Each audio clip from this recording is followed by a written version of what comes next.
તમે કોઈ એવા કોઈ વ્યક્તિ નથી થઈ ગયા કે તમે આમ પાણીથી લાઈન દોરો? એ વિડિયો પણ બતાવો ભાઈ, બતાવો એ વિડિયો, એટલે ખબર પડે ગુજરાતની જનતાને. અને એક તરફથી ચોરી ને ઉપરથી સીના ચોરી. અને આ પોલીસ સ્ટેશન છે, આ નગરપાલિકા નથી, એટલે આની અંદર કોઈ મહેરબાની કરીને હું જા પાણીની ઓલી કરું છું ને, આની અંદર કોઈ આવતા નહીં હો મહેરબાની કરીને. પછી અમારે ઓલું કરવું પડે. ના નગરપાલિકા નથી, આ કાયદો હાથમાં કહેવાય. સાઈડમાં ને બધા અમારા હાઈવેનો ગુનો દાખલ થાય હો. આ નગરપાલિકા નથી, આ પોલીસ સ્ટેશન છે. એટલે હાવ કરી કરીને અંદર નો ઘૂસી જતા.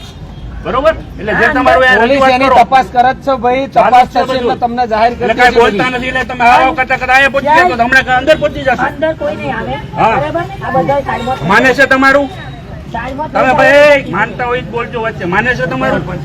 હવે મને ખબર છે સરપંચ છે, એનું માનતા હોય તો બોલો ને ભાઈ. સાહેબ આવી વાત છે ને તમારે ઓલા આરોપી હારે કરીને બતાવવાની હતી. ગ્રામના જે સામાન્ય લોકો આવ્યા હતા ને તમે તમારી દબંગાઈ અને તમારી સિંગમગીરી બતાવવા નીકળ્યા હતા ને, આ આરોપીને બે જાણ દેવાની હતી. પોલીસ સ્ટેશન કોઈ તમારા પિતાશ્રીનું નથી, તમે જોડે લઈને નથી આવ્યા.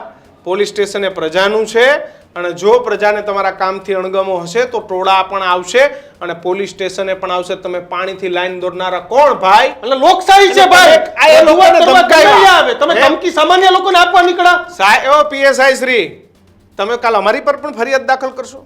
કાયદાના ડર બતાવશો લોકોને?